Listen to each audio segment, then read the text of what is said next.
And the message today is called Rightly Dividing. Almost right is always wrong. And we start in 2 Timothy. Paul, an apostle of Yahushua Messiah, by the will of Yah, according to the promise which is of Messiah, to Timothy, his beloved son. It's his farewell letter to Timothy. He's in a prison in Rome. He knows his fate. He knows his days are short. And so he's giving Timothy his last words of encouragement and enlightenment. He says, I recall the remembrance of the faith that is within you from your mother and your grandmother. Stir up the gift of Elohim which is in you, which is through Ruach HaKodesh, the set-apart spirit. Yah has not given us the spirit of fear, but of power, the favor, the grace, and of love and of a sound mind. Don't be ashamed of the testimony of our Master. Don't be ashamed of the testimony of our Master. Strong words. Hold fast the form of the truth, which you've heard from me in faith and love, the good thing which was committed unto you, keep by the set-apart spirit which dwells in us. Be strong and endure. Be strong in the grace, and that grace is favor and its strength in the spirit that is put within us as it grows. And the things that you've heard of me speak among many witnesses, the same you now speak to faithful men, which will then teach others. Endure hardship as a good soldier of Messiah. Yah will give you an understanding in all things. When I suffer trouble, even as an evildoer, even unto prison, but the words of Yah are not bound, they're not imprisoned. I will endure all things for the elect's sake, that they may also obtain the salvation which is in Messiah with eternal glory. That's what we're called to do. Of these things put them in remembrance, charging them before Yah that they strive not about words to no profit, but only to the subverting of the hearers. Speak only the truth. Show thyself approved unto Yah, a workman that needs not to be ashamed, in the King James, rightly dividing the word of truth. Now, we just read basically a paraphrasing of the first two chapters of 2 Timothy, and it's talking about being strong, enduring, understand the truth and speak the truth. And then two words at the end sort of threw it on its head. Rightly dividing is one word in Greek, and it's been used as the core, the origin, to justify certain theologies. And we're going to look at those really fast. It's called dispensationalism, which is the age of grace inside of it, the church age, and the pre-tribulation rapture. Now, we were warned all the way back in the days of Isaiah, don't cherry pick. Understand the entirety of scriptures in the context that it's in. Woe to the crown of pride, to the drunkards of Ephraim, whose glorious beauty is as a fading flower. That's such an apt description for many these days, especially the tribe of Ephraim. A glorious beauty and a fading flower, fading fast. They have erred. The priest and the prophet, they have erred. They err in vision and they stumble in judgment.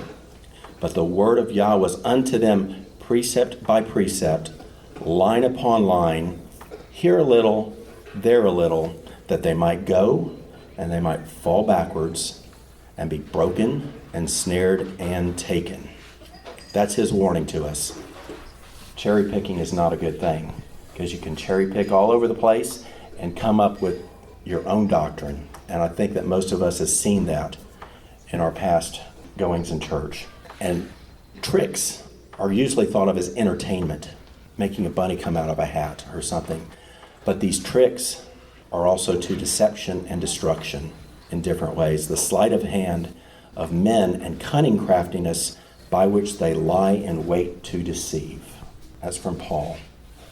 And we'll look at the entire area of that verse. He gave some apostles and some prophets and some evangelists and some pastors and teachers. And note I took the commas and semicolons out of there because that's another incorrect division in the King James. He didn't give some apostles and then others prophets and then others evangelists and kept them all separate.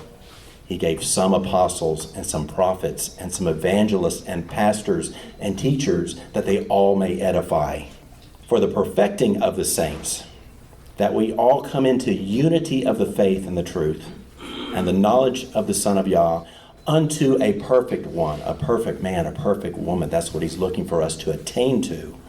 That we henceforth be no more children, toddlers, new in the faith, tossed to and fro and carried about with every wind of doctrine, by the sleight of men and cunning craftiness, whereby they lie in wait to deceive.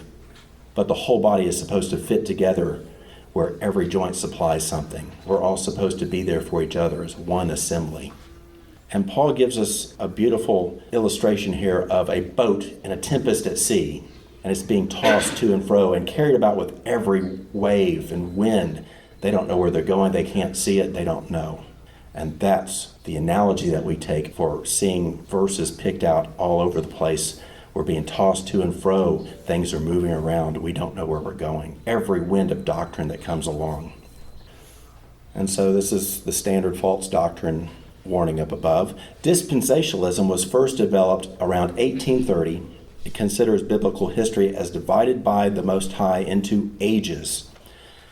They start with the assumption, the inductive reasoning, that biblical history has a particular discontinuity in the way that the Most High reacts to humanity in the unfolding of their free wills.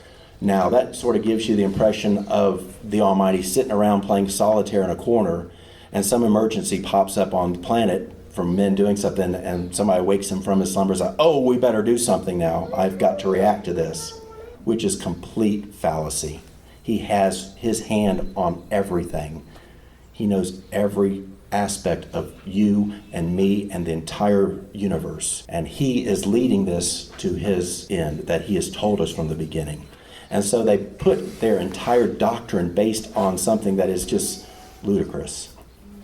This dispensationalism was popularized in the late 1800s by the Bible Conference movement, and spurred on even more by something called the Scofield Reference Bible, which was written from a dispensationalist perspective. That was published in 1909. And then in 1924, the Dallas Theological Seminary was founded, and it trains pastors and missionaries in dispensationalism theology, and they have 2,000 students every year.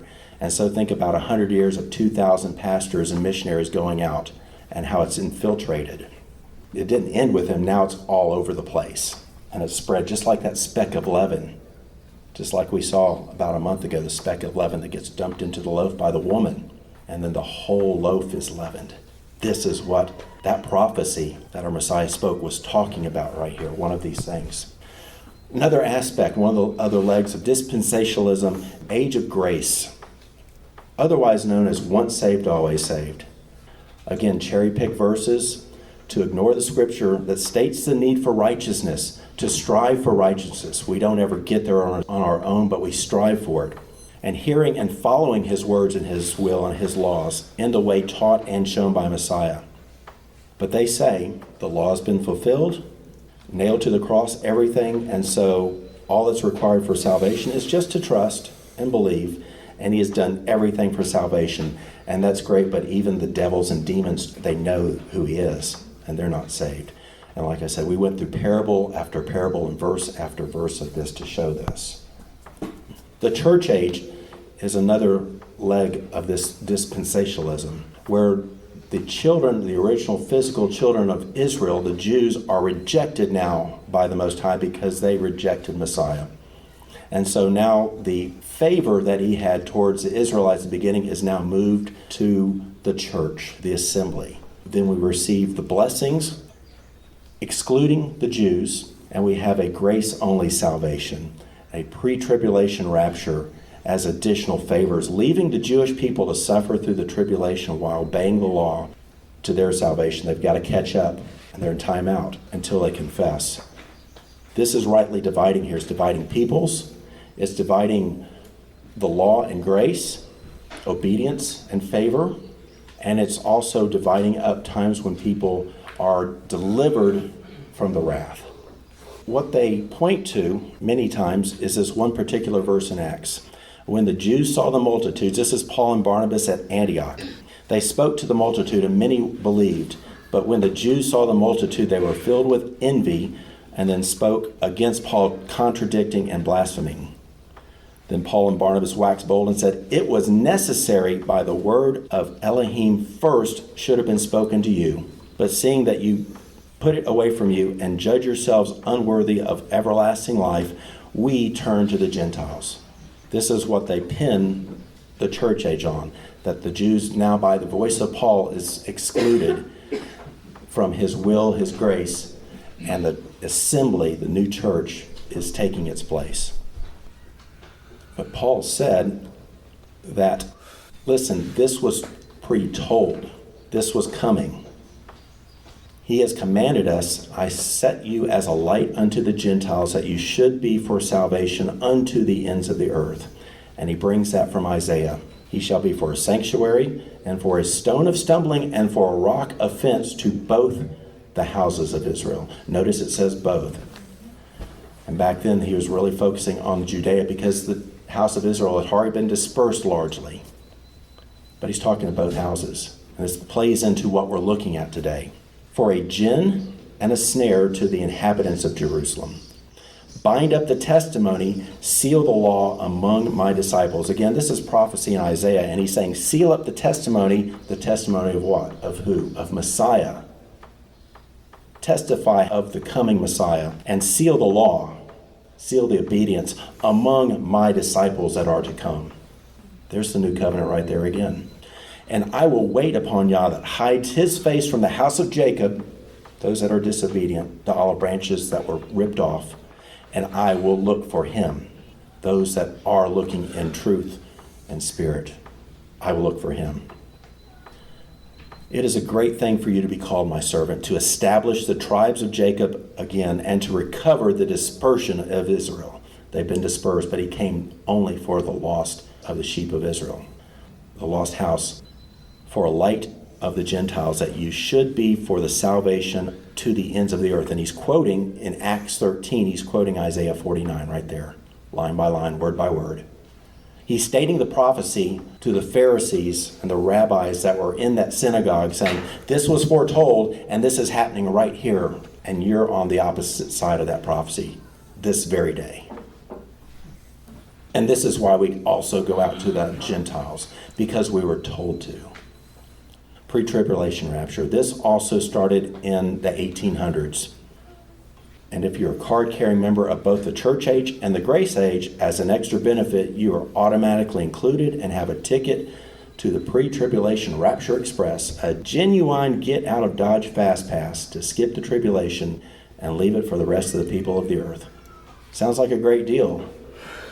Fortunately, it's not right. We did a teaching on that, a message last year that went into some detail. We'll come back around to that again. But the scripture is very precise on when this tribulation happens and when the rapture happens. And it's at the end of the tribulation, at the last trump, as it says in 1 Thessalonians, and before his wrath, just as Revelation plays it out. And pre-tribulation rapture has been played up by the media in all aspects. There's been multiple movies about it. You can see multiple books. There was a book in the 1970s called Late Great Planet Earth, which had 15 million books sold. It was the biggest selling book of the 70s, excluding the scriptures. And the author that wrote it, he was an alumni of the Dallas Theological Seminary School. Oops, I said cemetery, I meant seminary. Left Behind, that started off with a book. It sold 65 million copies. And then it spawned into all the movies. And it uses this dispensationalism, which is not based on truth. But now, based on all of the pastors and missionaries going out into the world that have infiltrated all the denominations, and all the media that is put on us of those that we want to be entertained by something biblical, and so we look at these books and these movies, you can see how it has enveloped us. This is a plan of the adversary at work. What are the problems with rightly dividing? There are four. The first is that the entire 2 chapters of 2 Timothy are an exhortation to be strong and direct, deliver the word of truth, and expect hardship because of it. An idea of separating or parsing Scripture is not in that context of either of the first two chapters. Number two, there's no mention of discerning what is prophetic or a mystery, or discerning what is from the church and what is for the Jews. Again, that separation. In contrast, it always talks about the uniting of one people in the end. The olive tree in Romans 11, and we spoke on that before. Go read Romans 11. The word for rightly dividing is orthotomeo in Greek. If it truly meant to parse or separate, divide, rightly divide, we would expect to find it or a word of similar or common root in Greek somewhere else in the Scripture. And when Paul wrote this, number 4, the only Scripture that could have been rightly divided would be what we call the Old Testament. Because when he wrote his epistles, all of the other letters and the Gospels, some did exist already, as 2 Timothy was sort of late. But as a collective body of work, as what we hold in our hands, as our Scriptures, that was not widely distributed or even available in unity. And so most people are dividing the New Testament as the beginning. And that's just a quick chart showing the years that approximately the New Testament books were written, and that's on a very aggressive time period. Most of the dates listed have even Matthew written around 60 AD. So even at its most aggressive point, you can see that the books haven't had enough time to be collected in all the cities for the population to, quote unquote, rightly divide. You've known from the child that the set-apart Scriptures, which are available to make you wise unto salvation, all Scripture is given by inspiration of Yah and is profitable for doctrine, for reproof, correction, and instruction in righteousness. Again, 2 Timothy right here. Everything is profitable. So in the same book, the same epistle that he's written to Timothy, where it says rightly dividing, he's saying everything is given by inspiration and everything is profitable for instruction in righteousness and correction. And from a child, you've known the set-apart Scriptures. What were the set-apart Scriptures that Timothy knew as a child? What we know as the Old Testament. I'm just going to go through this really fast here. This is sort of a deep dive. As we've said, orthotomeo should be represented somewhere else in Scriptures. Well, I'm looking for dividing. I look at all the words in the New Testament where it says dividing, divide, divider. And I look at the words for, is this the same word? Is it close? Do they mean similar? I'm going to skip these really quickly. There are all of the words in there that are about dividing. And the result of that study right there is that Paul chose a word that is unique in all the New Testament. Orthotomeo is nowhere else in the New Testament. So we must now closely examine what the word means and how we should apply it to the passage. And that's a quick summary of all the words in the New Testament. You can look at the words in Greek. You can look at the Strong's number. And the word orthotomeo, which is in gray, has almost no similarities with any of the other words that are shown in the New Testament for dividing, divide, divider. Nothing. So that's a clue right there. That's a big clue. Now you look at multiple Bible translations. Do they all have common ground on the words that they're using? Well, the King James used rightly dividing, and that sort of comes from the Tyndale version, which was a couple centuries before. But then you start looking at a whole bunch of the other translations, and they're not on rightly dividing. They talk about correctly explaining, rightly handling the word, laying out the truth plain and simple, cutting a direct path, straightforward. And so the commonality is moving away from cutting up the word into dealing with the word quickly, honestly, righteously, straightforward. And then what I do is go into a verse and look at every single word to see if the whole verse lines up. And quickly said, most of these words do line up. And one thing I wanted to point out in particular, it says study to show yourself approved. And we're looking at the word approved, and that's the word dokimos in Greek. And this is pretty amazing here. In the ancient world, there was no banking system as we know it, no paper money. All money was made from metal, heated, poured into molds, allowed to cool. When the coins were cooled, it was necessary to smooth off the uneven edges, and the coins were relatively soft, not like today's coins. And of course, many people shaved them closely, quote unquote. What that meant, that they were making coins that were not of the right weight. They were supposed to be a certain weight because they contained a certain amount of metal. In 1 century, more than 80 laws were passed in Athens to stop the practice of whittling down the coins. This was an unethical practice. But some money changers were men of integrity. They would not accept counterfeit money. They were men of honor who only accepted genuine full-weight money into circulation. Those men were called dokimos. And this is the word that Paul uses to show yourself approved unto Yah. He wants you to be one of integrity, one of honor, one that gives the full weight of the Scripture and not cutting and whittling away. And that leads into what we just saw for those other translations. Deal directly with the truth. Don't whittle it away. Don't divide it.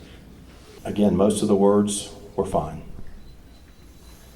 But then we get to rightly dividing again, what we're all looking at. Orthotomeo is used only one time. It's made of two words, orthos and tomos. Orthos is to be direct, straight, upright. Tomos is to cut sharply, like a single stroke, sharper. And then I use a translator. There are modern translators on web that you can pull up for Greek to English, Hebrew to English. Caution, they use a modern version of the words, so the ancient meaning of the words is sometimes not adequately, correctly shown to us. So it's just a tool. These are all just tools, and we don't rely on any tool as truth. This online translator translated this word to righteousness, which is, okay, that's maybe in the ballpark, but a couple of other words it didn't have right. So we're going deeper, and you go into the lexicons, and this is part of the Strong's Concordance in the bottom of it if you look at it most of the time. And there's books you can buy. And so the LSJ lexicon has it to cut in a straight line, to teach it aright. And we're seeing that in some of the translations. And the other lexicons also say similar things. It's cutting a path in a straight direction, cut a road across country, teach the word aright. It's not dividing the word. It's do it quickly, do it straightly, do it honestly with integrity. And another verse that came to mind was when Yohanan ben Zechariah, John the Baptist, he said, as it's written in the books of Isaiah the prophet, saying, the voice of one crying in the wilderness, prepare ye the way of Yah, make his path straight. Now I looked up straight really fast, and it wasn't the same word. I looked in the Septuagint where he's referencing, and you can't find this in the King James because it doesn't have it all correctly. It has extra words in there that take the focus away from where it's supposed to be. Masoretic deception. But in the Septuagint it says, the voice of one crying in the wilderness, prepare ye the way of Yah, and make straight the paths of our Elohim. Exactly what John the Baptist was quoting. And it goes on, every valley shall be filled, every mountain shall be brought low, every place of power shall be brought low, and all the crooked ways shall become straight.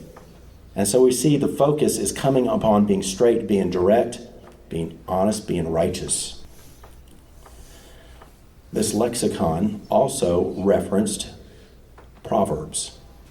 Proverbs 11:5, the righteousness of the perfect shall direct his way, but the wicked shall fall by his wickedness.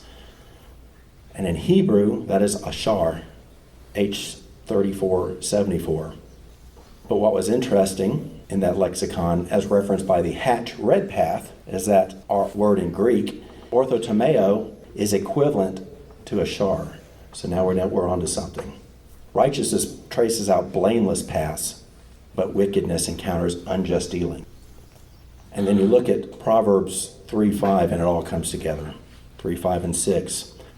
Rereading 2 Timothy, my dearly beloved son, the Adon give you understanding on all things. Be eager to produce yourself proven to Yah as a laborer who has nothing to be ashamed of.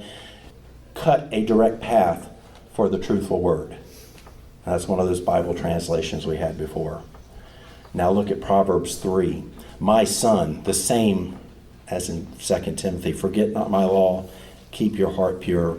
Trust in Yah with all your heart and lean not on your own understanding, which is equivalent to let Yah give you all of the understanding. In all your ways acknowledge him, and he shall direct your paths. And that's really close. That's King James. And you go to the Septuagint. My son, be not exalted in thine own wisdom. In all your ways acquaint yourself with wisdom, that she might rightly direct your paths. And that's pretty much the exact match from 2 Timothy 2 to Proverbs 3:6, also in the Greek in the Septuagint. Now we know what this word is telling us. It's not rightly dividing. It's cut a direct path, righteous path. He was referencing Proverbs. He was bringing to mind to Timothy the message of Proverbs into a few short words as he's trying to put as much into his farewell letters as he could. Cut a direct path, blameless paths. And so now you know the truth of rightly dividing. It's not dividing the word. It's a bad translation from King James. Maybe it meant that in the 1600s, but now it means something completely different. And they've used that, the adversaries use that, to make something called dispensationalism and use it for lies. And so we put a big X through all of the charts that they have on what it means for church age and grace age and law age and Jewish age, and it's all quite confusing. And it's almost like a pharisaical trap for all the oral Torah commands that you have to keep. It's just a different snare. And the wicked set soul traps. Keep me from the snares which they've laid for me, and the gins of the workers of iniquity. For among my people were found wicked men, and they set snares to destroy men, and have caught them. As a snare which has been set is full of birds. That means their traps are working well. It's full. This is the adversary that has set a trap, and his trap is full. What does that say about the population of this world right now? Their houses are full of deceit. They have grown great and become rich, as many online TV ministers and evangelists are. They have not judged the cause of the orphan, nor have they judged the cause of the widow. In converse, they're taking money from those that need it. Shall not my soul be avenged on such a nation as this? Shocking and horrible deeds have been done on the land. The prophets utter unrighteous prophecies, and the priests have clapped their hands. For my people have loved this. They're not fighting against this. They love it. My people, what will you do in the future when things come to pass that are starting now? What will you do in the future? Who are you going to rely on? Because you're turning your back on me, says Yah. What's this bait? It's got to be a bait to get a trap, right? Bear me from the snares. Keep me from the snares which they've laid for me, and the gins of the workers of iniquity. The bait for the traps is dispensationalism itself, along with prosperity theology. Why? Because now the church is his chosen people. It's the pride aspect. It's the vanity. We're now the chosen ones. And the church is now saved by grace alone, which sort of leaves us free to do most anything we want. We'll pick and choose what we want to obey, and we'll pick and choose the things that we don't want to do, which means you made yourself your own false god. Once saved, always saved. What a great deal. Sounds fantastic. I said a prayer when I was 6. I'm saved forever no matter what I do. It's bait to the flesh. Your flesh loves that. You're promised health, wealth, and security. That's the prosperity theology. Again, bait to the flesh, tempting you in the flesh. And the church is going to get raptured before any tribulation starts. Again, that's all a trap. It's all throwing baits out, and it's all calling to the flesh. Save yourself. You're going to be okay. You're going to be wealthy. You get to do whatever you want, and you're still getting the free ride for eternity. A little bit too good to be true when you read the truth. Most of Western Christianity has taken this very bait and blindly, happily sits in a soul trap with their internal destination in serious jeopardy. We have to pray for all those. So, his warning to dispensationalism is in Matthew 7, 21 through 23. Not everyone that says to me, Adon, shall enter the kingdom of heaven, but he that does the will of my Father which is in heaven. He does his will, his words. Many shall say to me that day, Adon, have we not prophesied in their name, or cast out devils, or done many wonderful works? And then he will profess to them, Messiah will say, I never knew you. Depart from me, you that work iniquity. And hereby we know that we know him if we keep his commandments, the Father's commandments, because he came as a prophet and spoke his Father's words. We have to escape the soul traps. Surely he shall deliver you from the snare of the fowler and from the noisome pestilence. His wings shall you trust. We acknowledge the truth that they may recover themselves out of the snare of the devil, who are taken captive by him at his will. This is the patience of the saints, they that keep the commandments of the Father and the faith of the Son. Revelation 14:12. Ask and seek for the truth, for we wrestle not against flesh and blood, but against principalities, darkness, the spiritual wickedness that is in the high places. Lest Satan should get an advantage of us, for we are not ignorant of his devices, and we're seeing his devices. If our gospel be hid, it is hid to them that are lost. This is Paul talking. In whom the God of this world has blinded the minds of them which believe not, lest the light of the glorious gospel of Messiah, who is the image of the Father, should shine on them. Ask, it shall be given. Seek, and you shall find. And you shall know the truth, and the truth shall set you free. We're going to look at the Roman roads here for a second and bring this even more into glorious detail, because 2 Timothy 2:15 is more than what we just saw. When driving on the roads in Britain, it is common that if the road is straight for more than a mile or so, that they will say, this must be a Roman road. The longest straight stretch of road in England is a 33-mile road, and there are other long straight roads. The Roman army needed good roads to support its logistics and its quickness to battle and supply train. Roads were built as straight as possible in order to travel as quickly as possible and minimize the materials used. This is efficiency, both to take care of events out at the extent of their empire and minimizing the amount that they spend. The Roman army built these roads, and they built them very straight so that you can see them in modern countries, and you know it's a Roman road if it's very straight in Europe and Asia. And you can look in the historical documents, and it describes how the roads were built. They used Roman soldiers. The soldiers, just like in a modern army, had many different tasks.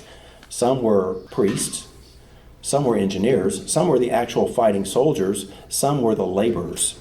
And so the first thing they would do after they aligned the road, made sure they had marks in the distance of where the road was going to go.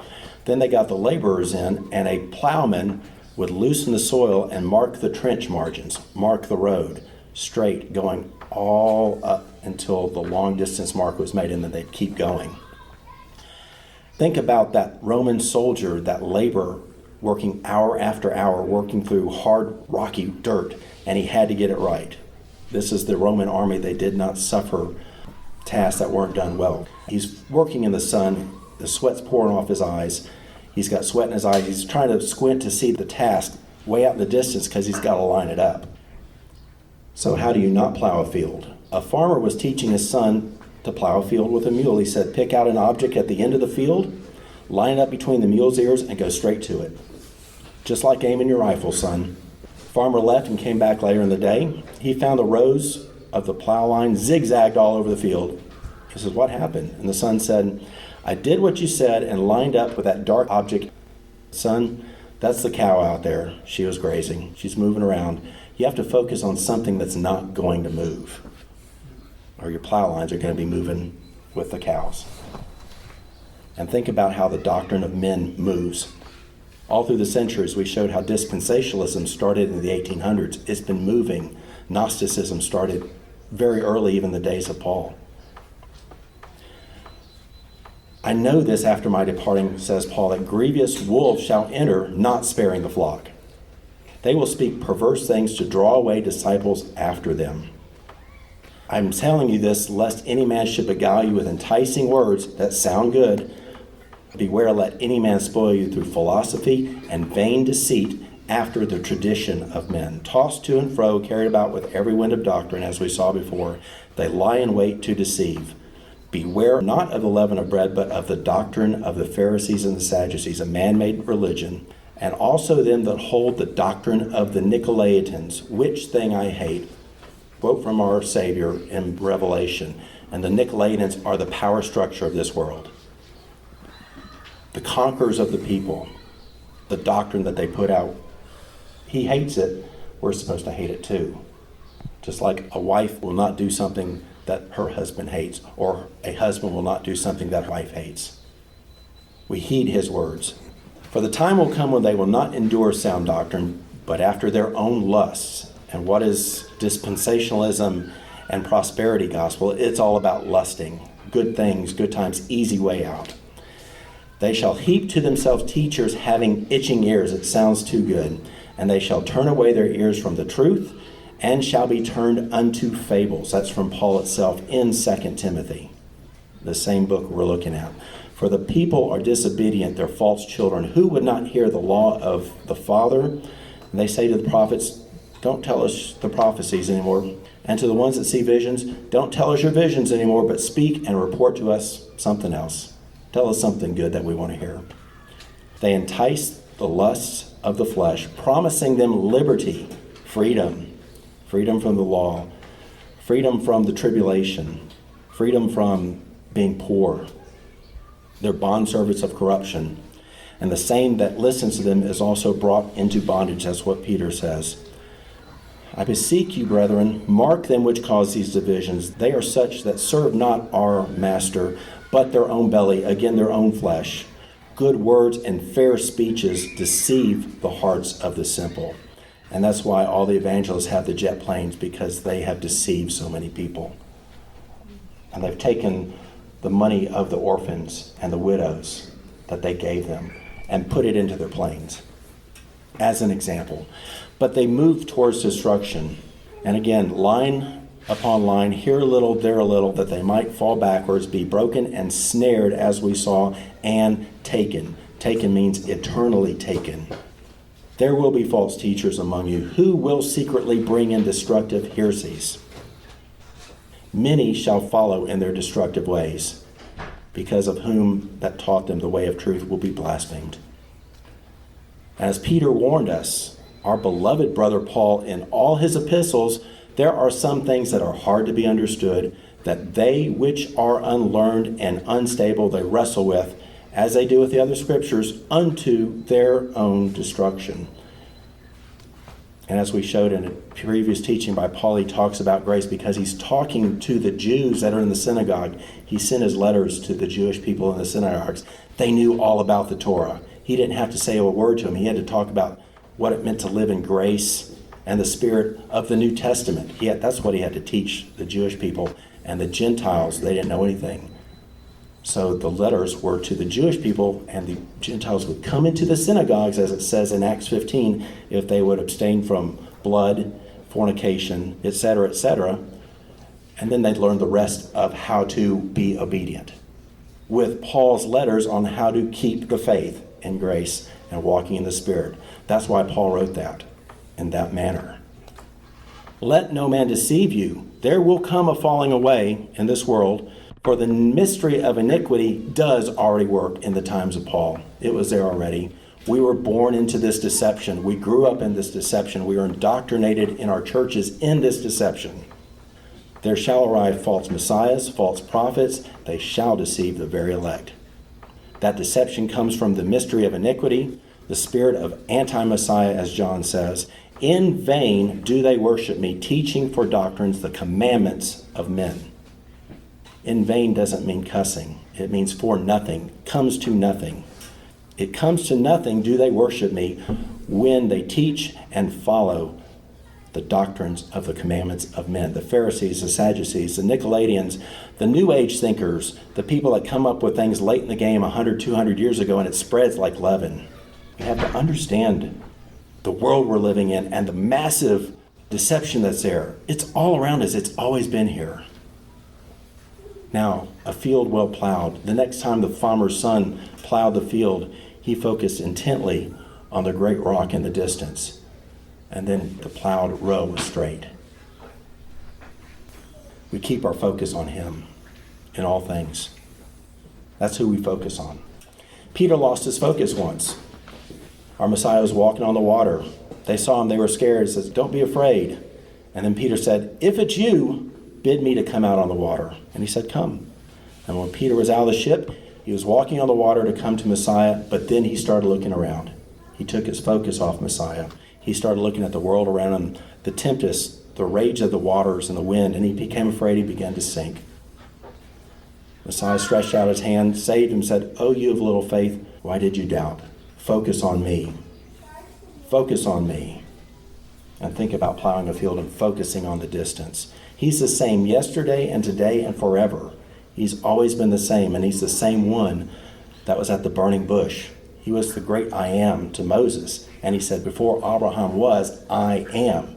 He was telling everybody in direct words that he was the same as the burning bush. And his words and his intent for his words don't change. For this one thing I do, reaching forth unto those things which are before me, out in the distance. This is Paul saying, I'm reaching forth. I'm focusing on something in the distance for everything I do. Looking unto Messiah, the author and finisher of our faith. I'm seeking his face continually. I'm looking, focusing every day, every minute, no matter what's around me. I'm not afraid of the waves. I'm focusing on him. Hearken unto me, you that follow after righteousness. Look to the rock from whence you are hewn, that great rock, that rock of Oreb that gave the water, which is Messiah. See, I have set before you this day life and good. Sow to yourself in righteousness. Reap in mercy. Break up your fallow ground. It is time to seek Yah until he comes and rains righteousness upon you. Break up your fallow ground. You're plowing a field. You sow into yourself righteousness. What's righteousness? Obedience. The way he asked us to. And you reap the rewards in mercy for our iniquity that we're covered in by the atonement and the walk that we make to show that we love him. And this breaking up the fallow ground is like the farmer that's laying his seed, and the breaking up the fallow ground is like the soldier that's cutting a road. He made the path straight and simple. Make thy way straight before my face, Yah, as David says in the Psalms, and make straight the paths for your feet, and all the crooked ways shall become straight. I will cause them to walk in a straight way, and the way of the righteous is made straight. He's making the way straight for us. He's showing us the way. He led them also by a straight way. And be strong. Be strong and focus. These lies that are made by men, this moving doctrine, and if you want to pull up a chart online, you can see how crazy it all looks and what you're supposed to think and follow.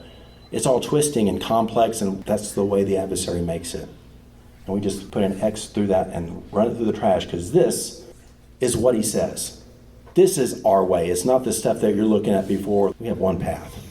One path. We go through the door. We go through the door, which is testifying unto our Messiah, getting the atonement of his blood to make us righteous unto the Father. And the next thing he says is, pick up your cross and follow me. It's going to be hard. And he talks about faith and testimony and obedience, because you got a cross on your back and you're focusing on him in the distance. But we're supposed to walk a straight path, a straight and narrow path unto him, focusing to him. And the only way we make that straight path, having a plow by cutting a path and having a cross on our back at the same time, is by looking straight at him and not altering our gaze until we make it there. Because if we start looking around, our plow line starts getting crooked, doesn't it? And so we have to look back at him and get straight on line again.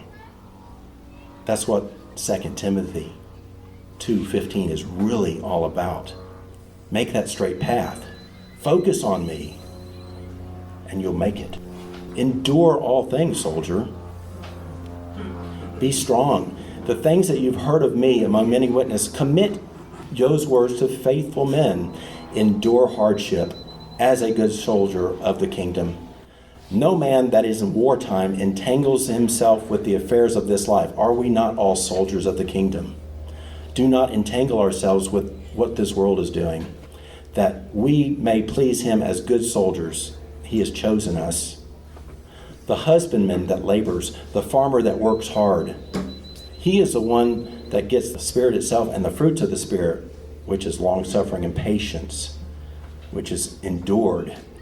I endure all these things for the elect's sake, that we may bring others to salvation. If we suffer, we shall also reign with him.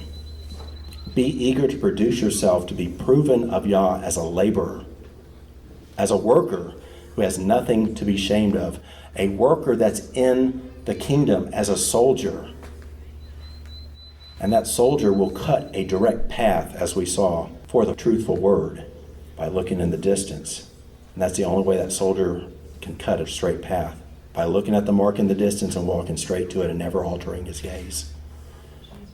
Even though it's hard work every day. His muscles are failing, sweat's in his eyes, but still he's focusing and he's plowing and he keeps walking. That's the endure to the end, and the same shall be saved. Shun profane and vain babblings. They will increase in these days to more wickedness, and their words shall eat away as a canker, gangrene, a worm, a moth, who concerning the truth have erred, saying that the resurrection is past already, and will overthrow the faith of some. This is in the days of Paul, when some false teachers were saying the resurrection has already passed and you missed it. And it threw away the faith of others. It destroyed some people's faith. In today's time, the truth is still the truth, but now the false teacher is saying the resurrection happens before the tribulation, so you're going to get out, so don't worry about the hard things. You're okay. And when it doesn't happen, many again shall fall away from their faith, because that was a linchpin. They were holding on to it. It's the same scheme. It's the same tricks. Nothing is new under the sun. Nevertheless, the foundation of the fathers stands sure. What's the foundation? It's the cornerstone. It's the rock. It's the root of the olive tree. This is Messiah, having this seal. And there we go, a seal, a mark of the Most High again, that we've looked at time and time again. Yah knows them. Let everyone that names the name of Yahushua HaMashiach depart from iniquity. Depart from iniquity. How do you define iniquity? His commandments. Knowing how to do those commandments as Messiah showed us. Not in the details of the law, but in the spirit of the law. It is lawful to do good on Sabbath. As an example. Focus on him and keep your path straight, that you may walk worthy of the Adon unto all pleasing, being fruitful in every good work, increasing in the knowledge, being strengthened by the Spirit that's within you with all might, according to his glorious power that is inside you with the set-apart Spirit, unto all patience and long-suffering with joyfulness. Long-suffering and patience are the fruit of the Spirit that we must expect. Giving thanks unto the Father in all things, because he's sanctifying us, he's cleaning us, he's making us as precious gold and silver, taking out the tin, taking out the dross, making us pure unto him, leading us to be partakers of the inheritance of the saints. And the patience of the saints keeps the law and has the testimony in light into the kingdom of his dear Son, which is coming very soon, my brothers and sisters. And you can see that cutting the straight and narrow road goes all the way from the field and all the way up through that narrow path up to eternity with him. And that's where our focus always has to be in these days. We have to focus on him. And that's what 2 Timothy 2:15 is trying to tell us. That's what he's trying to tell Timothy and us. Focus on him. He gave the analogy of the Roman soldier, which was all around them. They knew how they built the roads. He knew that they had to focus on something in the distance and cut that direct path. And he said, just like the Roman soldier, Timothy, that's cutting that direct path and focusing on the distance, you do the same thing, but you focus on Messiah. And your direct path is righteousness unto him and learning of the word and giving the word and truth to others, as a farmer does, as he sows his righteousness, as we saw in the scripture, so that he might reap the mercy. You reap the mercy when you sow the righteousness. That's 2 Timothy 2:15. We are able to talk about the truth under rightly dividing, because the adversary always puts a twist in it somewhere. And you got to look for those twists, because that's the snare. That's the soul trap. Thank you, everyone.